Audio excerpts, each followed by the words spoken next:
மகிழ்ச்சியாக இருங்கள், இடைவிடாது இறைவனிடம் வேண்டுங்கள், எல்லா சூழ்நிலையிலும் நன்றி கூறுங்கள். 1 தெசலோனிக்கேயர் 5:16 நான் சொல்லுங்க பார்ப்போம். எப்பொழுதும் மகிழ்ச்சியாக இருங்கள். முகத்தை பார்த்தா அப்படி தெரியலையே. எப்பொழுதும் மகிழ்ச்சியாக இருங்கள், இடைவிடாது இறைவனிடம் வேண்டுங்கள், எல்லா சூழ்நிலையிலும் இறைவனுக்கு நன்றி கூறுங்கள்.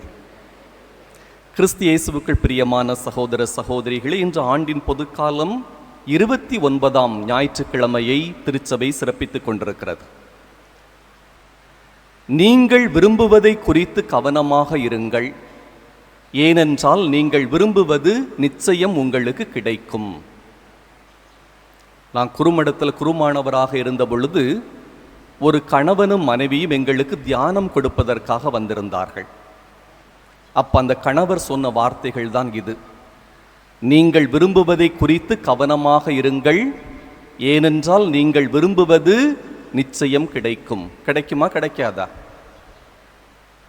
அப்ப அவர் சொன்னாரு, நானும் என்னுடைய மனைவியும் ஒரே அலுவலகத்தில் தான் பணியாற்றி கொண்டிருந்தோம்.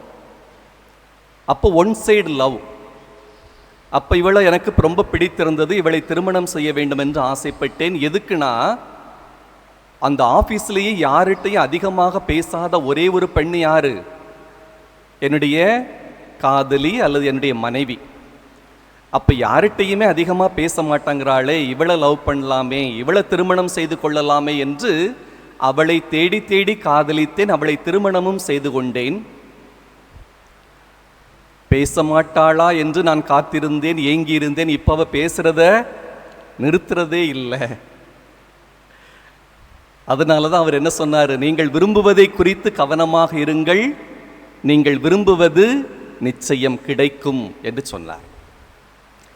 இன்னைக்கு உளவியலிலே லா ஆஃப் அட்ராக்ஷன் என்று ஒன்றை சொல்லுகிறார்கள், ஈர்ப்பு விதி என்று ஒன்றை சொல்லுகிறார்கள். நீங்கள் வாழ்க்கையிலே எதை தேடி செல்கிறீர்களோ அதுதான் உங்களுக்கு கிடைக்கிறது. அதைத்தான் நம்முடைய தமிழ் பழமொழி சொல்கிறது, தீதும் நன்றும் பிறர் தர வாரா. நம்முடைய வாழ்க்கையிலே நல்லது நடக்கிறது, கெட்டது நடக்கிறது என்றால் பல வேளைகளிலே அதற்கு காரணம் யார்? நாம் தான் அதை தேடி செல்கிறோம். எனவே நீங்கள் விரும்புவதை குறித்து கவனமாக இருங்கள், நீங்கள் விரும்புவது நிச்சயம் உங்களுக்கு கிடைக்கும். அதைத்தானே விவிலியமும் சொல்கிறது. மத்தேயு நற்செய்தி 7:7 ஆண்டவர் என்ன சொல்கிறார்? கேளுங்கள் உங்களுக்கு தரப்படும், தேடுங்கள் கண்டடைவீர்கள், தட்டுங்கள் உங்களுக்கு திறக்கப்படும். அப்போ நான் விரும்புவது கிடைக்கும் என்று சொன்னால், இன்று இறைவன் உங்களுக்கும் எனக்கும் வைக்கின்ற முதல் கேள்வி, நீங்கள் எதை விரும்புகிறீர்கள்? வாழ்க்கையிலே உங்களுக்கு என்ன வேண்டும் என்று விரும்புகிறீர்கள்? வாழ்க்கையில நிறைய சாய்ஸ் இருக்கு. ஒரு ஹோட்டலுக்கு போனா சைவ சாப்பாடு இருக்கு, அசைவ சாப்பாடு இருக்கு. அசைவ சாப்பாடுலையும் மட்டன் இருக்கு, சிக்கன் இருக்கு, மீன் இருக்கு, இல்லையா? அதே போல வாழ்க்கையிலும் கடவுள் நமக்கு நிறைய வாய்ப்புகளை வைத்திருக்கிறார். இதிலே நீங்கள் எதை தேர்ந்தெடுக்கிறீர்கள் என்பதிலே மிக கவனமாக இருக்க வேண்டும். 2 குறிப்பேடு 1:7 பார்க்கின்றோம். கடவுள் சாலமோனிடம் தோன்றி கேட்கின்றார், உனக்கு என்ன வேண்டும்? கல்வியா, செல்வமா, வீரமா, உனக்கு என்ன வேண்டும்? சாலமோன் என்ன கேட்டார்? கடவுளே, மக்களை வழிநடத்துகின்ற ஞானத்தை கொடு என்று கேட்டார். இன்னைக்கு கடவுள் உங்களிடம் கேட்டால் நீங்க என்ன சொல்லுவீங்க? எங்களுக்கு 2 கார் வேணும், 2 பெரிய பங்களா வேணும், நல்ல மொபைல் ஃபோன் வேணும், இல்லையா? இன்னைக்கு உள்ள தலைமுறைகள் அதைத்தான் கேட்பாங்க. ஆனால் சாலமோன் அரசன் என்ன சொல்றான்? எனக்கு பொன்னும் வேண்டாம், பொருளும் வேண்டாம், மக்களை வழிநடத்துகின்ற ஞானம் வேண்டும். இன்னைக்கு குடும்ப தலைவர்களுக்கும் குடும்ப தலைவிகளுக்கும் என்ன வேணும்? இன்னைக்கு பொண்ணு இருக்கிறது, பொருள் இருக்கிறது, படிப்பு இருக்கிறது, எல்லாம் இருக்கிறது. என்ன இல்லை நம்ம கிட்ட? குடும்பத்தை வழிநடத்துகின்ற ஞானம் இல்லை. குழந்தைகளை எப்படி வழிநடத்த வேண்டும் என்று தெரியவில்லை. எனவே இறைவன் தருகின்ற முதல் அழைப்பு என்பது, நீங்கள் எதை தேடுகிறீர்கள்? திருப்பாடல் சொல்கிறது, நான் வேண்டுவதும் விரும்புவதும் ஒன்றே. எனவே வாழ்க்கையிலே பல சாய்ஸஸ், உங்களுக்கு பல வாய்ப்புகள் தரப்படுகிற பொழுது நீங்கள் எதை தேர்ந்தெடுக்கிறீர்கள் என்பது முக்கியம். இரண்டாவது, நான் தேர்ந்தெடுக்கிற விருப்பத்திலே இறைவனுடைய திருவுளம் என்பது என்ன? அதைத்தான் டிசர்ன்மெண்ட், தேர்ந்து தெளிதல் என்று சொல்கிறார்கள். எனக்கு இது பிடித்திருக்கிறது, ஆனால் இது கடவுளுக்கு விருப்பமா என்ற கேள்வியை நாம் கேட்க வேண்டும். திருத்தூதர் பணிகள் 1ஆம் அதிகாரம் 26ஆம் வசனத்திலே பார்க்கின்றோம். இயேசுவின் திருத்தூதர்கள் எத்தனை பேரு? 12 அப்போஸ்தலர்கள், அப்படிதானே? அதுல ஒருத்தர் யூதாஸ் இஸ்காரியோத் என்ன பண்ணி போட்டாரு? இயேசுவை காட்டி கொடுத்து விட்டு இறந்து விட்டார். அப்ப திருத்தூதர்கள் எல்லாம் ஒன்றாக கூடி என்ன செய்யறாங்க?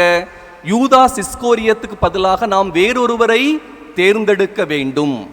அங்கே 2 பேர் வருகிறார்கள். ஒருவர் யுஸ்து எனப்படுகிற பர்சபாஸ், இன்னொருவர் மத்தியாஸ். எனவே அந்த தொடக்க கால கிறிஸ்தவர்களுக்கு என்ன செய்ய வேண்டும் என்று புரியவில்லை.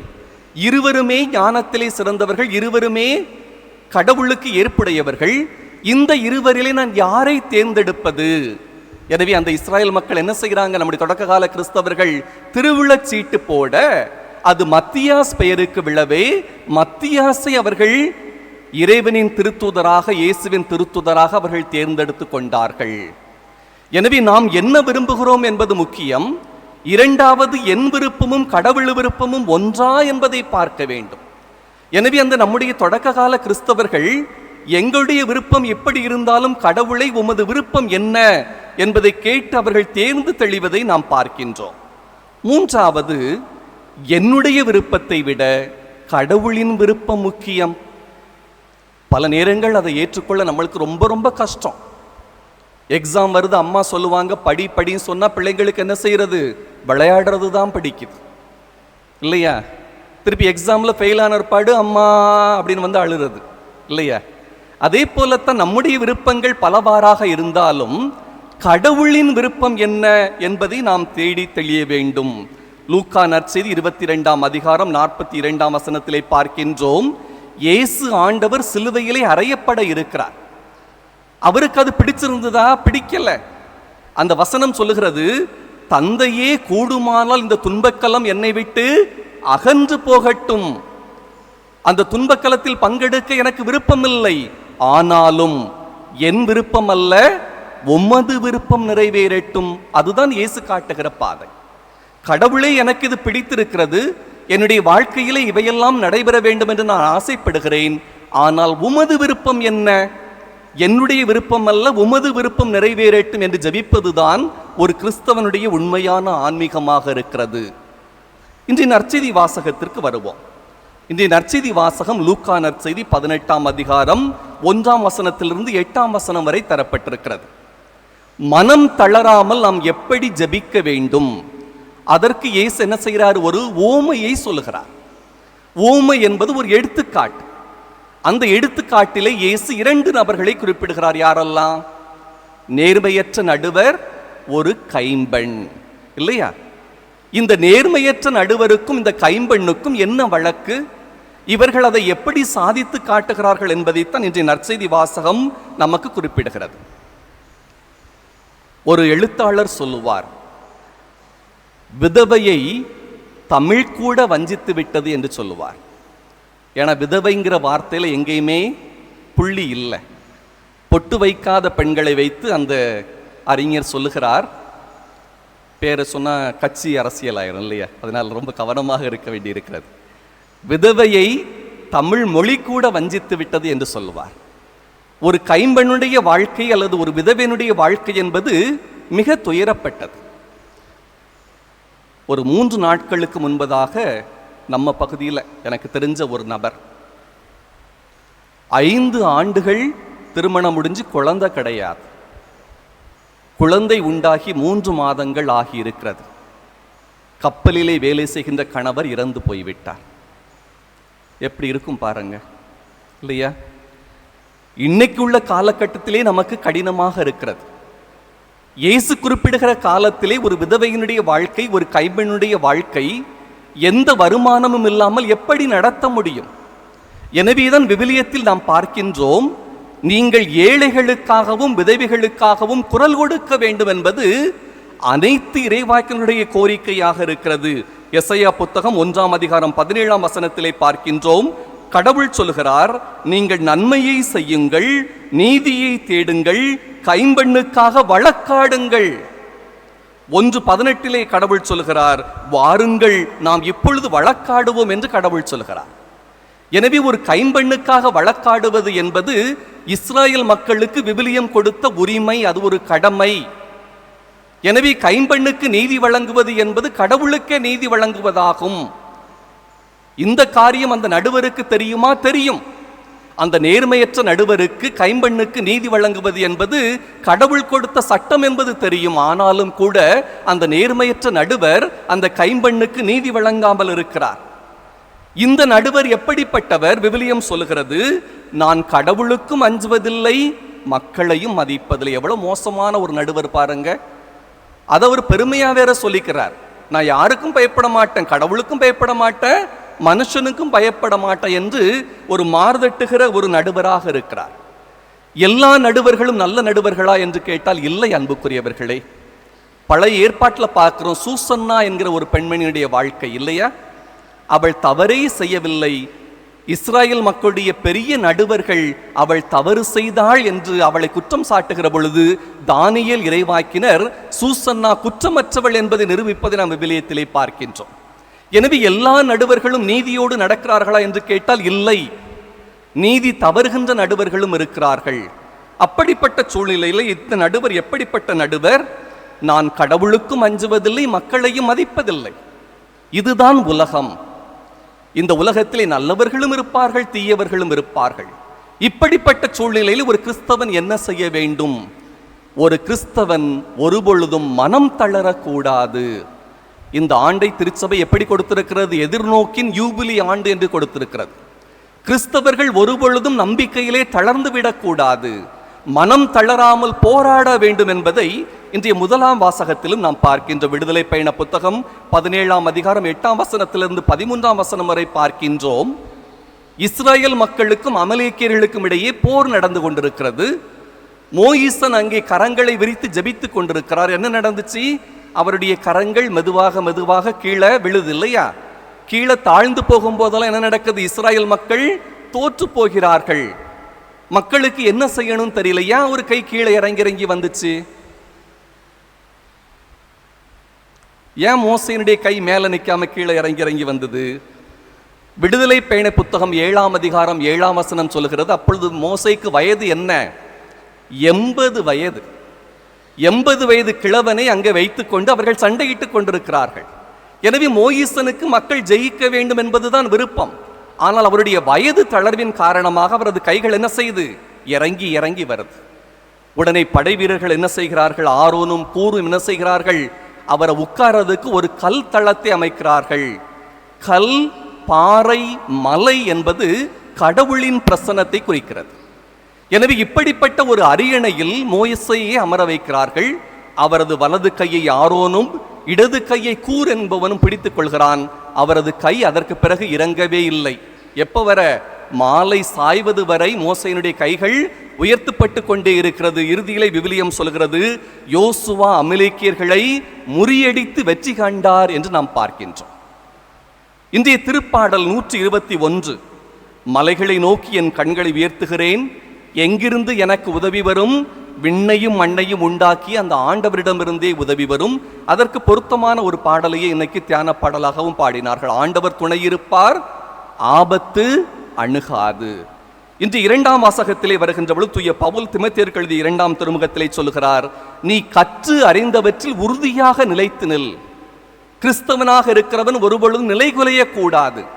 நீ எதை கற்று அறிந்திருக்கிறாயோ அதிலே நீ உறுதியாக இருக்க வேண்டும் என்று சொல்கிறார். ஆகவே அன்புக்குரியவர்களே, இன்றைய வாசகங்கள் அடிப்படையில் நம்முடைய வாழ்க்கைக்கு நாம் வருகின்ற பொழுது இன்றைய நற்செய்தி வாசகம் நமக்கு சொல்லுகிற முதல் செய்தி என்பது, நாம் ஒருபொழுதும் மனம் தளர்ந்து விடக்கூடாது.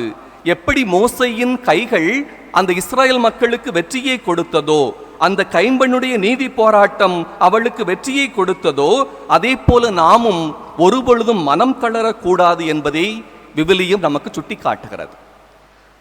அன்புக்குரியவர்களே, நமது வட இந்தியாவிலே ஒரு மாநிலத்திலே ஒரு மலைப்பாதையை கடந்து செல்ல முடியாமல் ஒருவருடைய மனைவி இறந்து விடுகிறாள். 50 கிலோமீட்டர் ஒரு மலையை சுற்றி போனாதான் அந்த பக்கம் ஆஸ்பத்திரிக்கு போக முடியும். அவருடைய மனைவி இறந்து விட்டாள். அவர் என்ன செய்யணும்? உட்கார்ந்து அழுதுகிட்டு இருந்திருக்கணும் இல்லையா? ஆனால் அவர் அப்படி செய்யல. 1960ஆம் ஆண்டு முதல் 1982ஆம் ஆண்டு வரை 22 ஆண்டுகள் என்ன செய்கிறாரு? அந்த மலையை குடைந்து கொண்டே போகிறார். 50 கிலோமீட்டர் சுற்றி வர வேண்டிய இடத்தை என்ன செய்கிறார்? அவரு அந்த மலையை தோண்டி ஒரு புதிய பாதையை உருவாக்கி எத்தனை கிலோமீட்டர் ஆக்குறாரு? வெறும் 5 கிலோமீட்டர்களாக உருவாக்குகிறார். இது பேப்பர்ல எல்லாம் வந்துச்சு. உடனே அரசாங்கம் என்ன செஞ்சது? அந்த 5 கிலோமீட்டருக்கு அழகான ரோடு போட்டு கொடுத்தது. அப்ப அவரை பற்றி பேட்டி கண்டபோது அவர் சொல்றாரு, என் மனைவியை ஆஸ்பத்திரிக்கு நான் ஏன் கொண்டு போக முடியல? 50 கிலோமீட்டர் சுத்தி போக வேண்டி இருந்தது. அதனால என்ன பண்ண, இந்த மலையை குடைந்து ஒரு பாதையை உருவாக்கின. இன்னைக்கு எல்லோரும் அதை வைத்து பயன்பெறுகிறார்கள் என்று சொல்கிறார். அன்புக்குரியவர்கள், இவர்கள் தான் நமக்கு எடுத்துக்காட்டாக இருக்கிறார்கள். மனம் தளராமல் விடாமுயற்சியோடு நாம் போராடுகிற பொழுது நாம் வெற்றி பெற முடியும். இரண்டாவது செய்தி, ஜபத்துக்கு வல்லமை உண்டு. உன்னுடைய வாழ்க்கையிலே தொடர்ந்து தோல்விகள் வருகிறதா? நீ என்ன செய்யணும்? ஜபம் செய்ய வேண்டும். கடவுளுக்கு முன் மண்டியிட வேண்டும். கடவுளே, என்னுடைய வாழ்க்கையில் நான் என்ன தவறு செய்தேன், எனக்கு வெற்றியை கொடு என்று ஆண்டவரிடம் நாம் ஜெபிக்க வேண்டும். லூக்கா நற்செய்தி 11ஆம் அதிகாரம் 11ஆம் வசனத்திலே ஆண்டவர் சொல்கிறார், ஒரு பிள்ளை மீனை கேட்டால் தந்தை பாம்பை கொடுப்பாரா? பிள்ளை முட்டையை கேட்டால் தந்தை தேளை கொடுப்பாரா? தீயோர்களாகிய நீங்களே நல்லது செய்ய அறிந்திருக்கிறீர்கள் என்று சொன்னால் உங்கள் விண்ணக தந்தை உங்களுக்கு எவ்வளவு அதிகமாக செய்ய மாட்டார்? பெற்றோர்களாகிய உங்களுக்கு தெரியும் இல்லையா?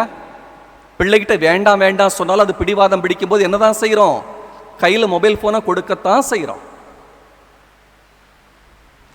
தீயோர்களாகிய நீங்களே பிள்ளைகளுக்கு நன்மைகள் செய்து அறிந்திருக்கிறீர்கள் என்றா, அப்ப விண்ணக கடவுள் நமக்கு எவ்வளவு நன்மைகளை செய்வார்? அந்த நம்பிக்கை நம்மிடம் வேண்டுமா வேண்டாமா?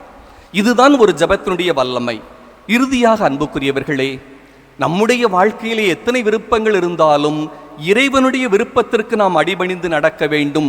அன்னை மரியா அதற்தான் நமக்கு எடுத்து காட்டுகிறார். நீ ஒரு குழந்தையை பெறுவாய் என்று சொல்லும் பொழுது அன்னை மரியா என்ன கேட்டாங்க? ஓகே ஓகே, நான் எல்லாத்துக்கும் ரெடின்னு சொன்னாங்களா? அவங்க என்ன சொன்னாங்க? இது எப்படி நிகழும்? நான் கன்னி ஆயிற்றே, இது எப்படி நிகழும்? கேள்வி கேட்கிறாங்க. அப்ப வானதூதர் சொன்னாரு, கடவுளால் இயலாதது ஒன்றுமில்லை. அப்ப அன்னை மரியா என்ன பதில் சொன்னாங்க? அப்ப எல்லாம் உன் விருப்பப்படியே ஆகட்டும் ஆகட்டும் என்று சொன்னாள் அன்னை மரியாள். எனவே நம்முடைய வாழ்க்கையிலே எத்தனை போராட்டங்கள் இருந்தாலும் கடவுளுடைய விருப்பம் என்ன என்பதை தேர்ந்து தெளிந்து அதிலே உறுதியாக நின்று நம்முடைய வாழ்க்கையிலே வெற்றி பெறுவதற்கான அருளையும் ஆற்றலையும் இறைவன் உங்களுக்கும் எனக்கும் தர வேண்டும் என்று இத்திருப்பலி வழியாக தொடர்ந்து மன்றாடுவோம். ஆமன்.